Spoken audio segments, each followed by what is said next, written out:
Welcome aboard the safest airline in Africa. With industry-leading safety measures to protect your well-being.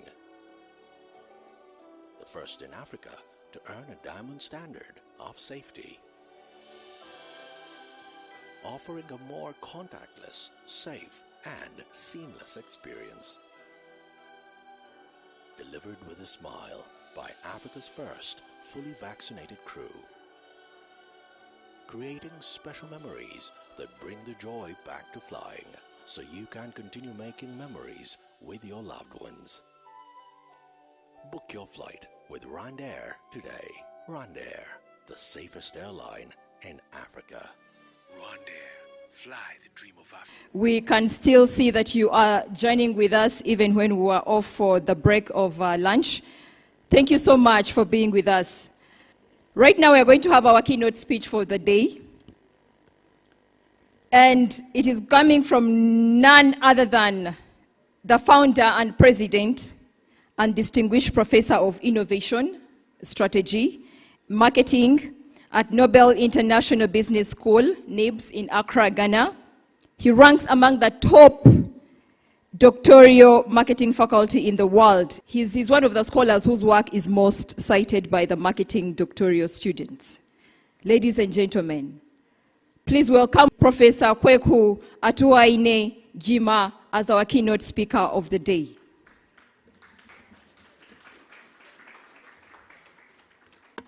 Good afternoon. Thank you for the introduction, and thank Dr. Daytumi for inviting me to have this chat with you. I was actually listening to the discussion on agriculture, and I came out, with a feeling that agriculture has got so many problems. These firms in there have got a lot of problems that we need to resolve.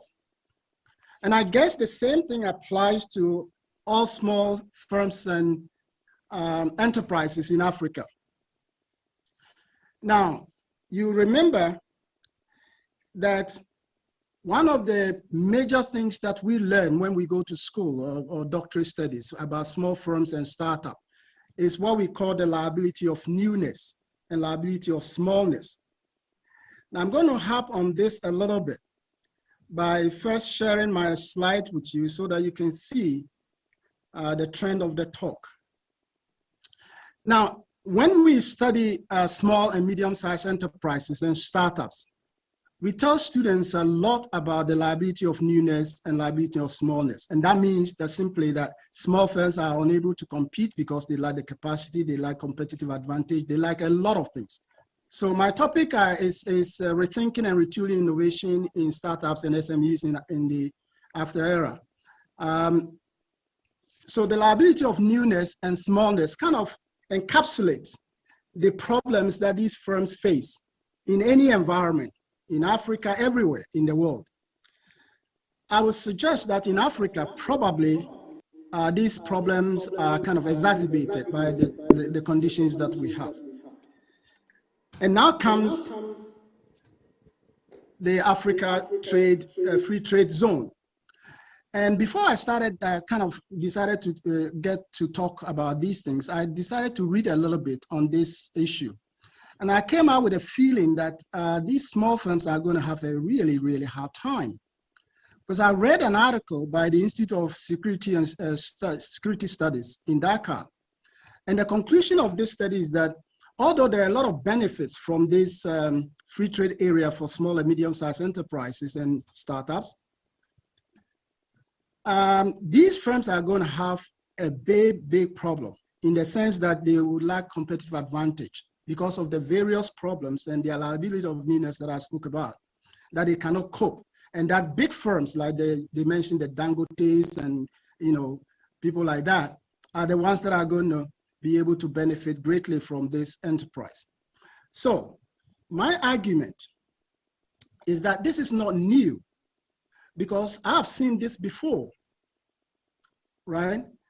And I saw this many years ago in China, where I was a professor, and in Hong Kong, where I was a professor for 10 years, and in China, where I was a professor for another 10 years at the China Europe International Business School.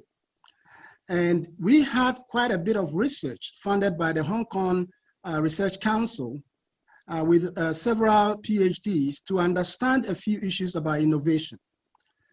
And we came out with some conclusions that small and medium-sized enterprises, in order to compete, have to discard the old rules about innovation, develop new mental models, and use a common sense approach to innovation.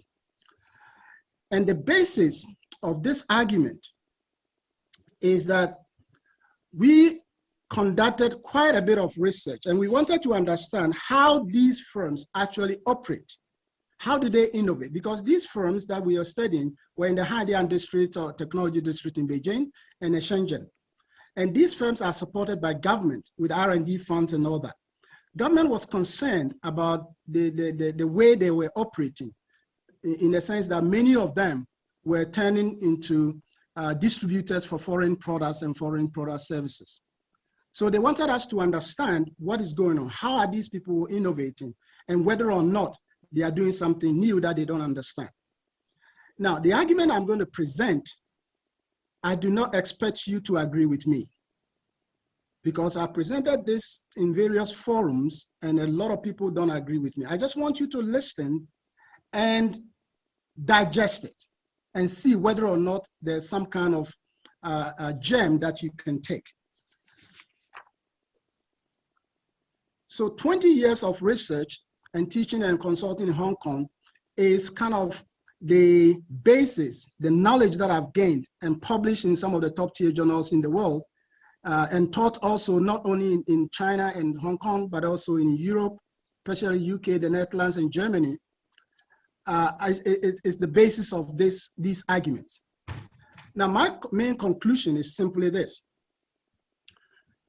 All firms, particularly in small and medium-sized enterprises, when you are in a new environment, a new competitive environment like this, when markets are being opened, when you lack technology, you cannot compete on the same rules as the incumbent firms, the big firms, the foreign firms with strong technology capacities. You have to develop new models of the mind, new mental models that allow you to do things differently. And that is the only way that you'll be able to compete. And in this talk, I will show you certain examples of some ideas that I've gathered and how Chinese firms are kind of using those things to actually become better. And now most of them are household names in the world. So let us start with the first one. In order to test these mental models, I gave you a survey. And some of you replied to the survey. And I've got 10 new mental models that I would like to discuss, but maybe with time, we may not be able to discuss all of them. Anytime I'm up for, my time is up, please tell me and then I'll stop. The first one is simply a question about this. A company must segment its markets and target customers focusing on differences in what the customers value. And you are supposed to answer true or false. Now, 100%, all those people that responded said it's true. Now, actually, this is false. And the reason is quite simple. Because we've been educated to look at markets in pieces, looking at the characteristics of markets and deciding which target markets we want to target. That is the approach that we do business. And that's the approach that we are taught in schools. And I've taught that in marketing many years ago. Now I don't teach that anymore. What is important is that from a small firm perspective, you really need to look at the commonalities of value that kind of combine or is common to the mass market. In other words, your product or service should be seen as being demanded by everybody. In that sense, you are going to develop strategies that target people not on the basis of the characteristics of their demographic characteristics or even psychological characteristics.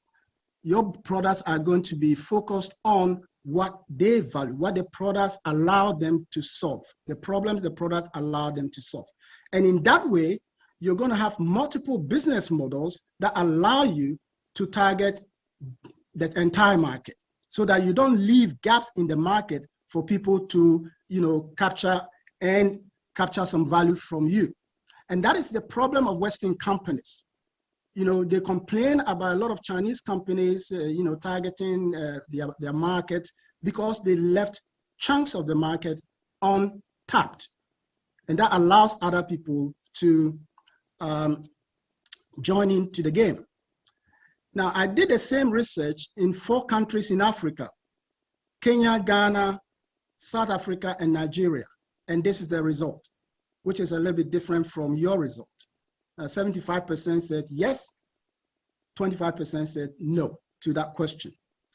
So the first mental model is simply this: look for differences. If you're a small firm, look for differences don't look for differences in customer characteristics, but really the commonalities of value, right?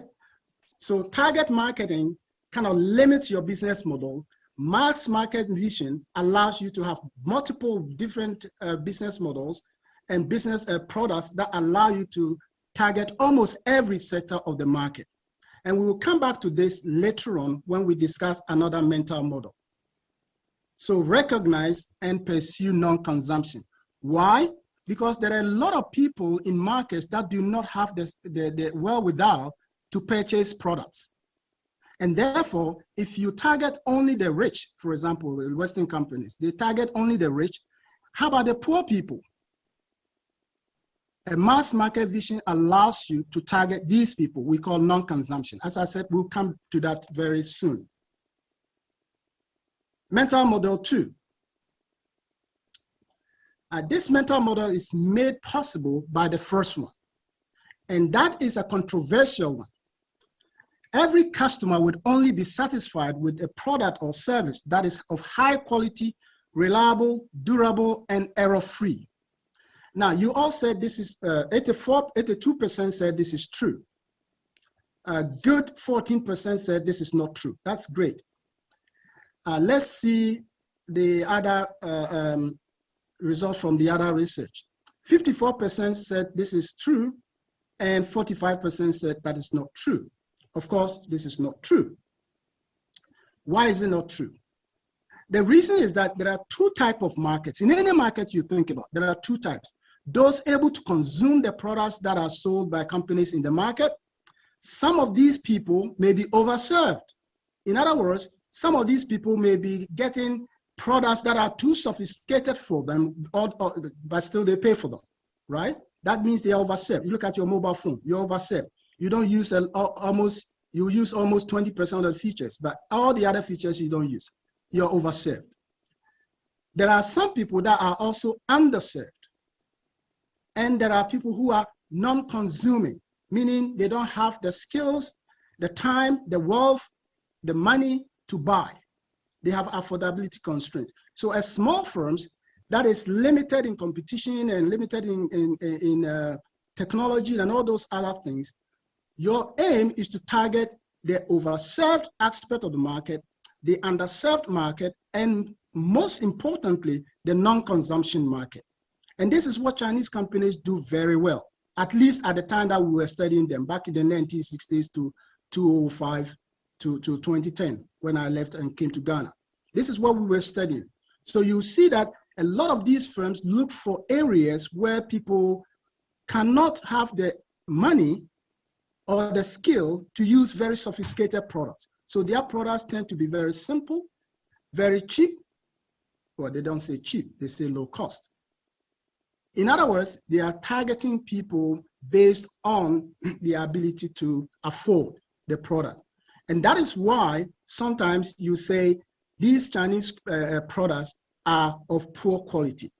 But this issue leads us on to examine the issue of quality in detail. And you see a very different perspective of Chinese companies.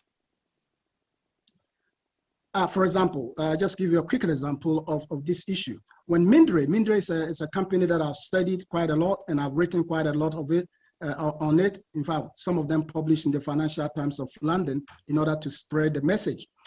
The idea of this company was that when they were entering the US market, they went to clinics that do not have a lot of spaces, right? So they assume that, okay, we are not actually competing with GE or those big companies, because the issue for these people is not money. These clinics need the space. So what they need is actually small gadgets, portable gadgets that they can use. So the competition here is the space, not another product produced by these big firms.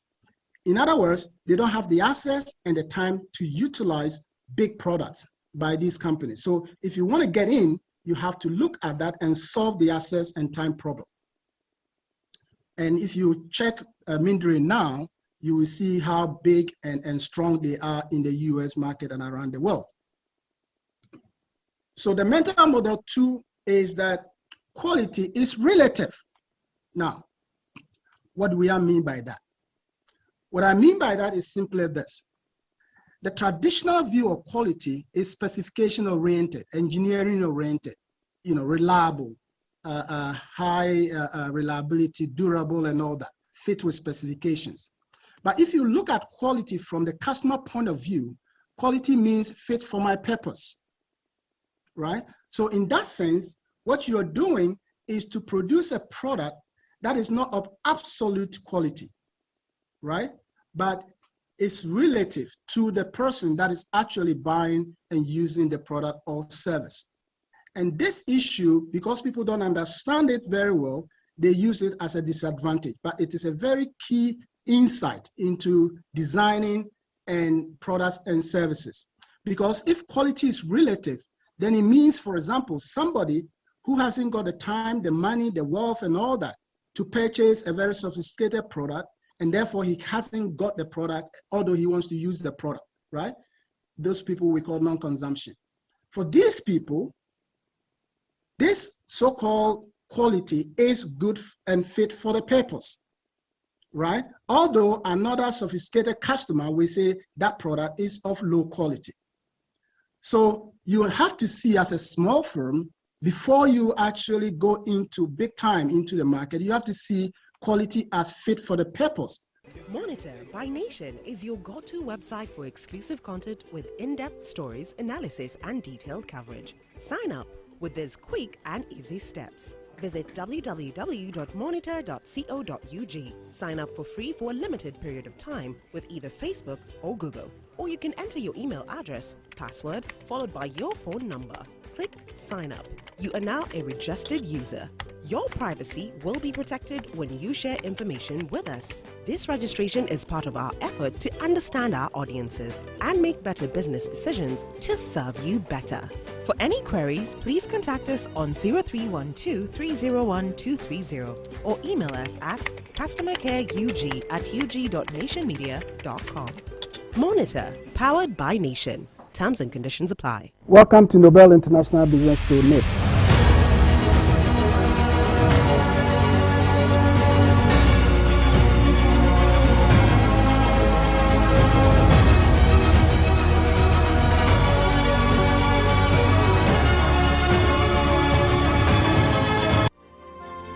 Now at NIBS, it's very important you understand we have different kinds of programs. We have the PhD program, and we have the DBA program, and we have the DBL program.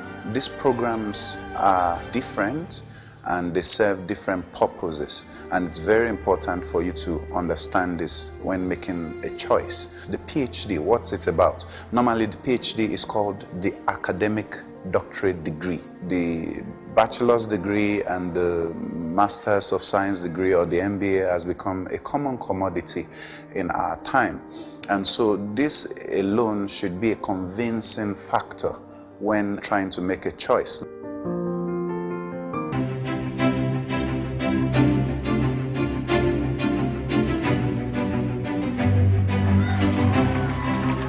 My name is Honorable Dr. Eric Osei Owusu. Esther Amwa. Dr. Humphrey Kwesi Eyimdake. My name is Reverend Dr. Mishadai Owusu Amwa. Dr. Atuahene Sherry, IIT. NIBS is created for the business executives that can help them to continue a program hand in hand with business. So it's not going to diminish your business activities, it rather supports and enhances the quality of your business. So I strongly recommend.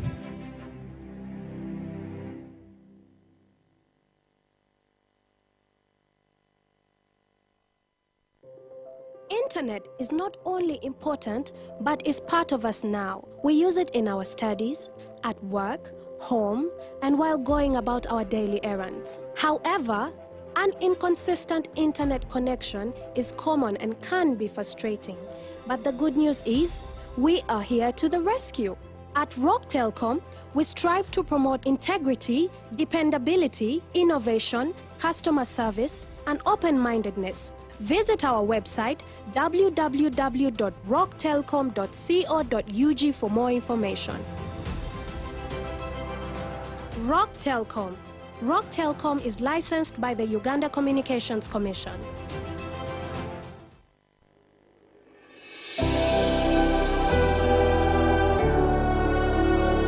Welcome aboard the safest airline in Africa.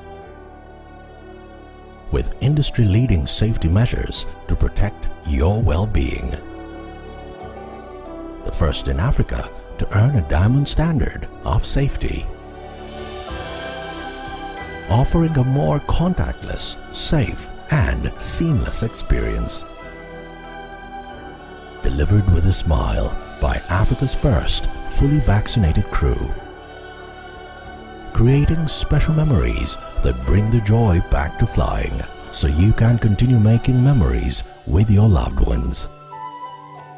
Book your flight with Rwandair today. Rwandair, the safest airline in Africa. Rwandair, fly the dream of Africa. So we pick travelers, our typical customers are people flying in and out of the country. So we pick those from the airport, wherever they're going and back. And we do this through a network of driver partners for whom we give regular business and improve livelihoods. They can book through WhatsApp, they can call us, they can email us. You know, we just try to make it as simple and convenient, as seamless as possible for our customers.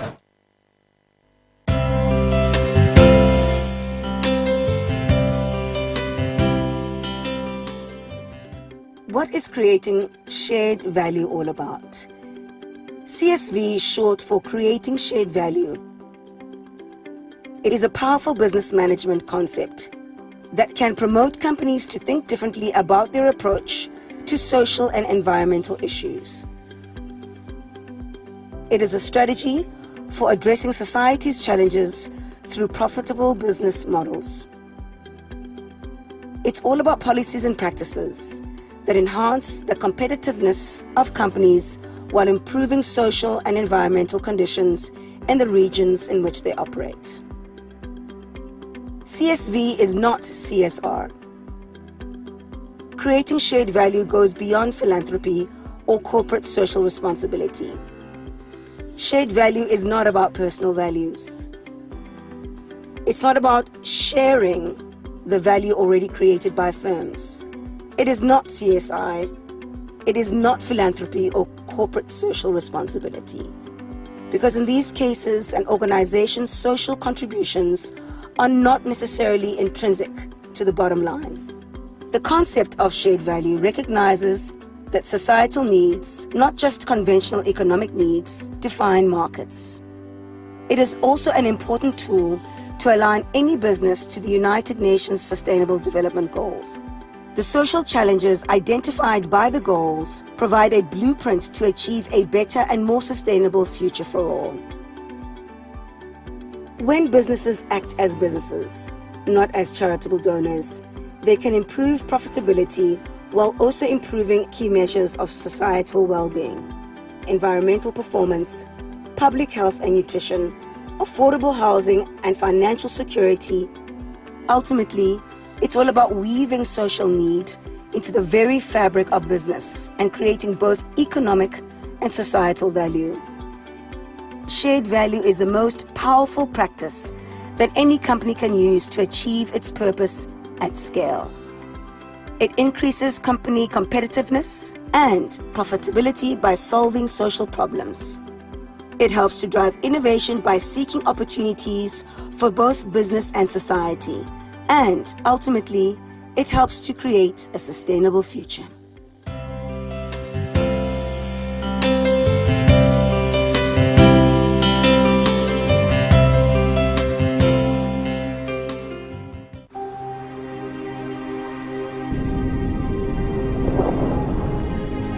is it about Africa?